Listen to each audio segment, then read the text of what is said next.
Alrighty, guys. Hello and welcome back to the show. So today we have a science video on the cards today. We're going to be doing a deep dive into the Cybran ACU. So this was a video idea that was actually submitted by one of you guys as far as things that you actually wanted to test. So if you guys have any ideas as far as what you guys want me to test, what you guys want me to do a breakdown on in any of these videos, send them my way because I will be your guy. I will dig relentlessly through the FAF GitHub and I will find the answers. So the original idea that was submitted was to do a comparison of all of the ACUs. I started on that. It was going to be like a 45-minute long video. So we're going to be doing these one at a time. We're doing Cybran first because Cybran's the one I'm most comfortable with and it gives me time to actually go and research the other ACUs. So I'm actually going to be playing some games as Aeon and Seraphim because I know jack shit about those two factions over the next few days, probably a weeks or so, and that way I can hopefully speak a little bit more intelligently on what actually goes on with those ACUs. But without any further quivering, let's go ahead and get into it. So fitting in with a lot of the themes of the Cybran faction, the ACU relies a lot on stealth and some roundabout tactics. They have some very unique tactics that you can go for with the ACU.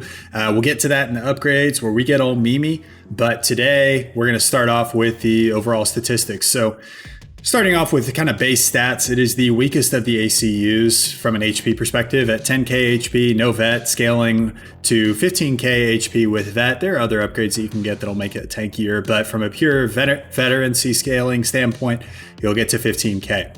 Now, what helps offset this is that it has higher regen coming in at 15 HP per tick. This means you can disengage and potentially re-engage a little bit better. This also scales with vet to 35 hit points per tick.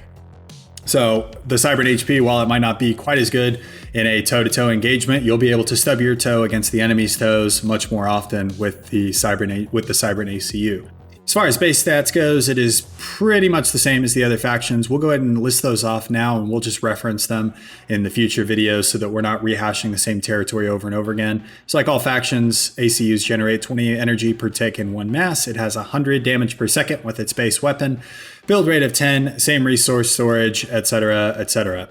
So let's go get into the upgrades, which is where things get really interesting. So we'll break this down by upgrade slot, starting with the left arm. Now the left arm introduces one of the key conundrums whenever you are playing Cybran, which is, do I go for gun or do I go for T2? Because it is a faction where you have to pick one or the other, which is a bummer. Because we all like to go gun and then upgrade to T2 and then build a fire base with a really nasty gun in it. So unfortunately with Cybran, you do have to pick one or the other, but its other upgrade slots are pretty solid as well, and you can potentially make up for it a little bit. So let's start off with gun. So the gun costs 800 mass and 24,000 energy. It is called the Microwave Accelerator because it takes microwaves and throws them downrange. This doubles the damage per second by increasing the fire rate by 100%. So it's a great early upgrade to allow you to mow down enemy T1 and some T2 combat units. It also increases their range to 30. So I had a really janky way of measuring this initially, but to confirm that, I spent about 30 minutes in the GitHub database trying to figure this out. My original way of measuring it was taking T1 mass storage and trying to figure out a way to both draw the mass storage and measure the range at the same time. And I was like, there's gotta be a better way. So we're channeling every single 90s commercial. But be that as it may, I finally figured out how to do GitHub, and we're gonna be using that a little bit more often in these instead of my random ways of measuring things. So upgrades the range to about 30 from 22. It also, on the flip side, you could go for T2 or T3. So T2 costs you 800 mass and 21,000 energy. T3 is 2,400 mass and 5,000 energy. So what is the upside to this? Well, your comm is not as effective of a combat unit. It still has access to overcharge, which is really, really powerful, but it doesn't have the same increase to damage per second. What it does do is it allows you to build T2 point defense. It allows you to build shields. And this is pretty critical if you're going to be using your ACU to build a forward fire base. This also has the benefit of upgrading your HP pool by 20% with the T2 upgrade, and the T3 upgrade will upgrade an additional 12%. So this can be also used, as we see quite often in Settings matches, whenever front players get out a little over their skis and then they dip into the water and go for T2 upgrade. This will also help replenish your HP pool by a pretty significant amount as well, allowing you to reemerge, be a little bit healthier, and continue on with the fight. So which one you go is entirely dependent on the game and how you want to use your ACU. So for me and my particular playstyle, I like going balls to the wall with my comm, going in, mowing down enemy units, pinning the ACU down, and winning the game, potentially committing suicide in the process. I think that your ACU, regardless of which way you go, should be moving towards the front lines. It is the most powerful unit that you have at the start of the game. It doesn't cost any resources to build. It is worth equivalent of 20 T1 tanks, so you can swap those out. It does take a good amount of damage from artillery, but by and large, it depends on how you actually want to play the game. If you want to play the game like I do, going gun is oftentimes a little bit more appropriate than going for T2. But if you want to go for T2, it does give you a lot of advantages, as well as like things like a little bit more staying power in the front of the base. You can build T2 point defense if you want to play a little bit more turtley style of the game. So this is not meant to tell you which one you should do and which one you shouldn't do, merely inform you on the differences. Right? Got it? Next. Back and chest. So it's time to get memey now. The first one is the personal teleporter. This is one of the upgrades required to get a game onto Guilecast. It costs 15,000 mass and a crippling 1.5 million energy, and it also costs 10,000 energy per tick to actually activate. It allows your ACU to teleport anywhere on the map with that huge energy cost. Now, if you pair this with laser, which we'll get to later, it can pretty much kill any comm, and you'll be ideally able to teleport out as well, assuming that the enemy team cannot respond very quickly, or they have the reflexes basically have the reflexes of a sloth or myself. Then they will not be able to respond in time. Now, normally this is a last-ditch attempt where the game isn't going your way, but you still have some eco to work with and you want to do a crippling blow to your enemy. This can be a great way to get you back into the game, but it's not usually a strategy that you should go for if you're up in the game. So let's move on to the next two, which is part of a chain. Personal stealth and personal cloaking. We'll tackle personal stealth first. It costs 350 mass and 5,000 energy. It takes 50 energy to operate. Now, this is probably the most common back upgrade to go with on the Cybran Commander in the early game. It hides your ACU from radar. This can help immunize you from TAC missile snipes. It can make it harder for enemies to identify where your comm is with bombers.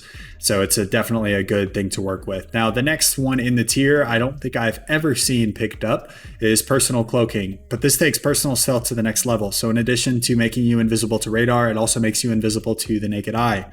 So if you got scout planes flying over you or anything like that, they will not be able to see you. This is countered by Omni though, so spy planes do have Omni sensors equipped, so they will be able to still see you for the duration of them passing over. But again, that is assuming that the player is good enough to actually be watching their scout planes, which, as you guys know from me watching my games, I am not good enough to do that. So I would assume that any player that is worse than me is also not good enough to do that, which is not very many players, so maybe don't bank on that. But anyway, let's move on to resource allocation system. So the resource allocation system, it costs 5,000 mass and 175,000 energy. It yields 12 mass and 2,700 energy income per tick. So people go this a lot on maps like Dual Gap with limited space to get a little bit of extra eco. They also go this in longer games where they don't really want to use their ACU as for combat anymore. They want to use it as a resource generation. Maybe you've got your front line solidified. Maybe you're a Navy player. Maybe you don't want to use your ACU at all. This is a good option then for you to get a little bit of eco out of your ACU. As far as payoff time, it takes almost 7 minutes to pay off on the mass side and a little over a minute to pay off on the energy side. I think that there are normally better upgrades for your comm in this slot. Like, I think that stealth is objectively a better upgrade, but that's just me and my personal opinion. Feel free to tell me that I'm wrong in the comments, which you guys are very good at that. Now let's move on to the right arm.